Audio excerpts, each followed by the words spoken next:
सो जय श्री राम दोस्तों। अब हम करेंगे क्वेश्चन नंबर 6। क्वेश्चन नंबर 6 एक थ्योरम है जो कि बहुत ज़्यादा इंपॉर्टेंट है। ये वाली थ्योरम एग्ज़ाम में आ सकती है, ठीक है। इसमें हमारे पास क्या है कि W अगर हमारे पास एक सबसेट है वेक्टर स्पेस का, तो वो हमारे पास वेक्टर सबस्पेस हो सकता है अगर हमारे पास वो ये वाली कंडीशन को सेटिस्फाई कर देता है, ठीक है। तो ये हमें प्रूव करना है। तो हमारे पास बेसिकली क्वेश्चन में है क्या कि W is a subspace if and only if alpha x plus beta y belongs to W for every.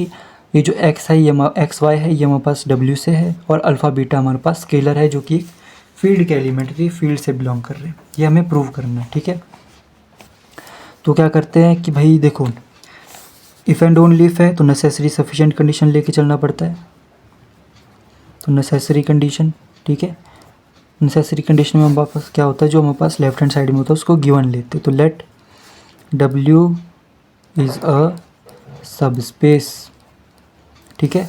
Proof क्या करना है, प्रूफ ये करना है कि alpha x plus beta y हमारे पास W में बिलोंग करेगा। तो प्रूफ करते हैं। अगर हमारे पास W एक सबस्पेस है, ठीक है, तो क्लोजर प्रॉपर्टी ऑफ मल्टीप्लिकेशन से हम क्या बोल सकते हैं कि अल्फ़ा एक्स भी W में बिलोंग करेगा और बीटा वाई भी हमारे पास W में बिलोंग करेगा, क्योंकि ये क्या है, एक सबस्पेस है। और जो हमारे पास क्लोजर प्रॉपर्टी होती है एडिशन के अंदर, उसमें हमारे पास क्या होता है, कोई भी दो एलिमेंट को ऐड करो, नया एलिमेंट बनेगा, वो भी इसी में मिलेगा, ठीक है। तो एक एलिमेंट ये है और एक एलिमेंट ये है, इन दोनों को जो ऐड करेंगे वो भी हमारे पास W में मिलेगा। तो इस हिसाब से हम क्या बोल सकते हैं कि alpha x plus beta y भी हमारे पास W में मिलेगा, ठीक है। पर देखो, जिस तरह से मैं कर रहा हूँ उस तरह से आपको एग्ज़ाम में नहीं करना है। आपको पूरा एक्सप्लेन करना है कि according to closure property of addition, according to closure property of scalar multiplication of vector space over the field F। ये वाली चीज़ आपको लिखनी है, मतलब जैसे मैंने नोट्स में लिखा है ना, वैसे वैसे आपको पैटर्न फॉलो करना है। मैं बस यहाँ पे समझाने का काम कर रहा हूँ कि आपको समझ में आ जाए, तो वो चीज़ें आप खुद लिख सकते हो, उसमें कोई दिक्कत नहीं है, ठीक है। तो ये हमारे पास क्या हो गया, प्रूफ हो गया। अब हमारे पास क्या होती है, सफिशिएंट कंडीशन होती है। सफिशिएंट कंडीशन, सफिशिएंट कंडीशन में हमारे पास क्या होता है, जो राइट हैंड साइड में होता है उसको हम लेट करते हैं। तो let alpha x plus beta y belongs to W for every x और वाई हमारे पास सेट के एलिमेंट है और अल्फ़ा बीटा हमारे पास फील्ड के एलिमेंट है, ठीक है। अब हमें क्या प्रूव करना है, टू प्रूव कि W इज़ अ सबस्पेस, ठीक है। तो किसी भी सेट को अगर हमें सबस्पेस प्रूव करना है तो हमारे पास क्या क्या तरीके हैं, या तो हमारे पास उसमें जितने भी प्रॉपर्टीज़ है, एडिशन की 5 प्रॉपर्टीज़, मल्टीप्लिकेशन की 5 प्रॉपर्टीज़, वो लगा के उसमें सेटिस्फाई करें, ठीक है। या जो हमने पीछे वाली 2 थ्योरम्स पढ़ी उनको भी अप्लाई करें तो भी हमारे पास वो सबसेट हो सकता है। मतलब अगर हमारे पास कोई सेट क्लोज्ड है अंडर सबसेट, ठीक है, क्लोज्ड है अंडर एडिशन और क्लोज्ड है अंडर मल्टीप्लिकेशन, तो भी वो एक सबस्पेस बन जाएगा। या फिर यहाँ पे हम माइनस भी लेकर के भी सबस्पेस बना सकते हैं।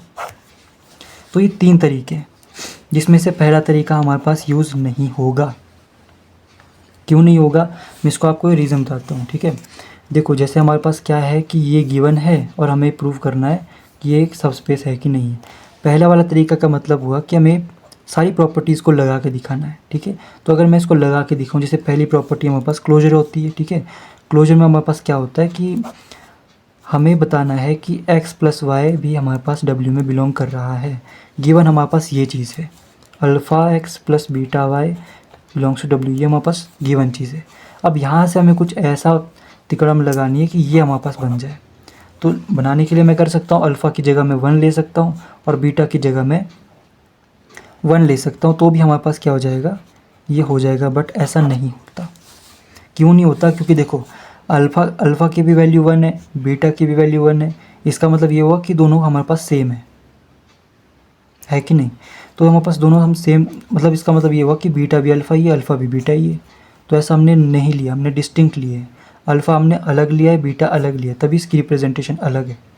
वरना लिखने के लिए मैं यहाँ पे भी अल्फ़ा, यहाँ पे भी अल्फ़ा लिख सकता था, तो हमारे पास 1 1 आ जाता। पर नहीं, हमने बीटा लिया है। इसका मतलब हमें स्केलर को अलग अलग दिखाना है कि भाई अगर ये 1 है तो ये कुछ और होगा, अगर ये 1 है तो ये कुछ और होगा। ये दिखाना ज़रूरी है।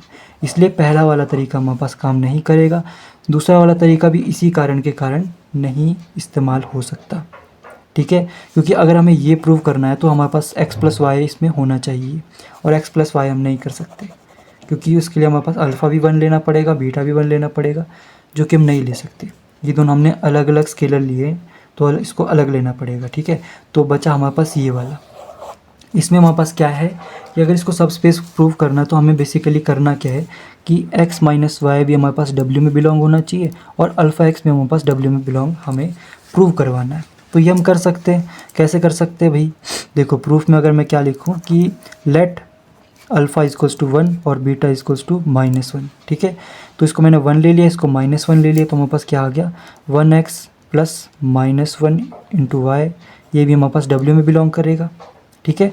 तो x माइनस वाई किस में बिलोंग कर गया? W में। यहाँ पे अल्फ़ा भी अलग है, बीटा भी अलग है, तो ये हमारे पास बिल्कुल परफेक्ट है, ठीक है। दूसरा हमें ये प्रूव करना है कि अल्फ़ा x भी W में बिलोंग करेगा। इसका मतलब क्या हुआ कि हमें बीटा को 0 लेना पड़ेगा। तो लेट बीटा इज़क्वल्स टू 0, तो हमारे पास क्या आ जाएगा alpha x plus 0y belongs to W। तो अल्फ़ा x भी हमारे पास किस में आ गया?